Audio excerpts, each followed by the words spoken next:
Welcome to Across Africa, our weekly roundup of stories from across the continent. I'm Georgia Calvin-Smith, and coming up, Zimbabwe struggles to convince consumers of the stability of its new currency.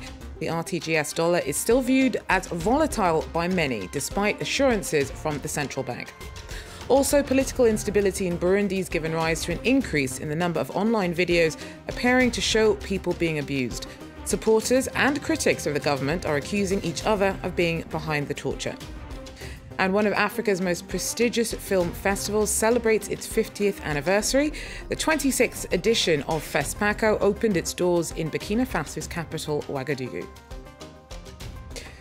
But first, Amnesty International's condemned Madagascar's prisons. The rights organisations raised the alarm about life-threatening conditions in the institutions and the appalling treatment of inmates, many of whom are being held for minor crimes. 129 detainees died in 2017. 52 of them hadn't yet made it to trial. Authorities have been trying to make improvements, but progress is slow. Our team sent us this report. The inmates restlessly sleep crammed into one small cell. Every hour, a guard claps his hands, a signal for the curled-up men to change position. Amnesty International recorded the footage in Madagascar last year. The video caused outrage when it was made public. It's since become more difficult to document conditions inside the country's prisons. We were only allowed to film here, in the under-18 building of Antananarivo prison. Like 80% of the detainees, 17-year-old Finn is still waiting for his trial. We cannot show his face. There are more pre-trial detainees than convicted detainees. Trials take too much time. For example, I've been waiting 8 months.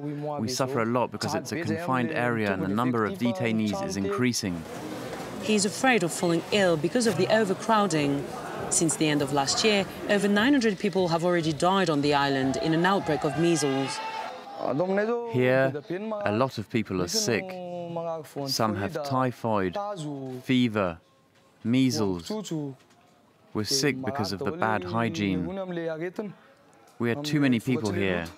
It's too crowded. There's not enough air. 53 of us sleep in this cell. Today, Finn will enjoy a brief moment of respite.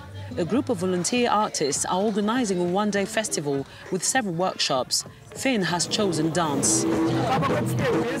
I'm happy. I'm not frustrated like every other day. I'm so happy. I'm like a free man today. It's like I was given a second life. Entertainment like this is available to prisoners about 6 times a year. They are malnourished, they have no entertainment, they have nothing. So it is our way to give a bit of happiness to those children, to those detainees. A few hours of happiness, but a much longer wait for any real improvement. The prison system is desperately underfunded. In a bid to deal with malnutrition and overcrowding, the prison budget is due to go up by 1.5 million euros this year. Zimbabwe's finance ministers said that the central bank will buy or sell dollars to manage volatility in the new RTGS currency that was recently launched. But many Zimbabweans mistrust the discounted currency and have little faith in the government's ability to keep its value stable. Godfrey Chinani sells car parts in downtown Harare. He's worried that the RTGS dollar, the new currency introduced by Zimbabwe to help revive the economy, will negatively impact his customers and his business. When we convert it to rand and US dollar, it's nothing. So it has really affected us because people have less disposable income. In 2009, Zimbabwe was forced to abandon its national currency and to switch to the US dollar after hyperinflation reached 500 billion. Chronic cash shortages then led to the introduction of a parallel system of bond notes and electronic dollars, but both quickly lost their value as they were traded at a discount on the black market. The decision last week to merge these two virtual currencies into one, the RTGS dollar, was largely welcomed by economists, but much of the population doesn't trust the government to keep inflation and public spending in check and remains wary of the new system. I think basic commodities are going to disappear from the shelves. The monetary policy is similar to the one that was adopted in 2008 and which never worked. Last month, thousands of Zimbabweans took to the country's streets to protest a 150% hike in fuel prices.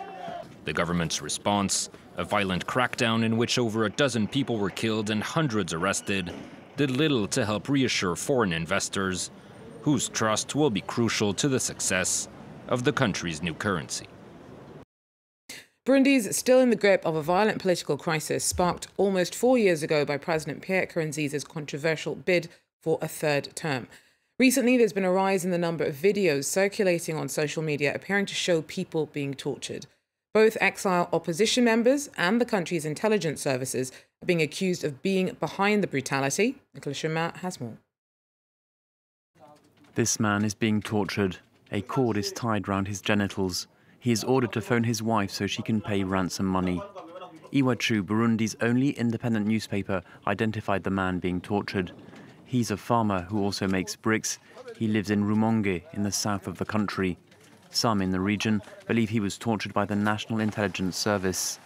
But the police denied the allegations and said the video was posted in a bid to discredit the authorities. What the investigation has shown is that this is just part of a campaign to try and bring evidence to the International Criminal Court to accuse Burundi of serious human rights violations. The police accused opposition members in exile of having put out the video. They specifically named one of them, Teddy Mazina. He spoke to France 24. This is a turning point. The police accuses the opposition and human rights activists simply because it has no arguments. It has nothing to say in response when faced with the crimes and abductions committed by the authorities in the capital, Bujumbura. Since 2015 and the controversial re-election for a third mandate of President Pierre Nkurunziza, many opposition leaders have fled the country. They are not the only ones. In all, nearly 350,000 Burundians are currently living in refugee camps in neighbouring countries. Kenya is still waiting for a potentially historic decision from the High Court on whether to repeal laws criminalising homosexuality.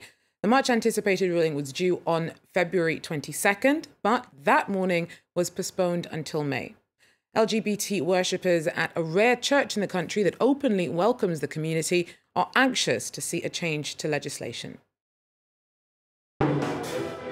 The weekly fellowship meetings of the Cosmopolitan Affirming Church are one of the few safe spaces for the LGBTQ community in Nairobi. I'm not only a gay man, I'm a gay minister of the gospel. There is a church for those people who feel like in their faith spaces, they are not included, they're not welcome. So we say, you know what, God loves you for who you are. 2 sections of Kenya's penal code effectively criminalise homosexuality, and if convicted, one could serve between 5 to 14 years in prison. It's a cocktail of just issues that are brought about by the existence of these laws. You find that LGBTQ people are unable to enjoy their freedom of association, which is also enshrined in the Bill of Rights. Because there is no law protecting you and the law is against you, you fear blackmail, violence, rape. Kenya's High Court is due to rule on a petition to repeal these laws, but activists believe that even if the ruling is favourable, it will be a short-lived win. It is likely that that ruling will be appealed, and then it will probably just go all the way to the Supreme Court. The court's decision won't just impact the members of this church, but could also reverberate across the continent. Homosexuality is illegal in 34 other African countries. Africa's top film festival celebrated its 26th edition in February. 165 films were screened at Burkina Faso's Fespaco event, packing out cinemas across Ouagadougou. Our correspondents tell us more. The festival gave top billing to 20 feature films from 16 different countries. Michael Mattel's South African western, Five Fingers from Marseille, was amongst the most anticipated showings. It's about a man who returns to his childhood village after 20 years.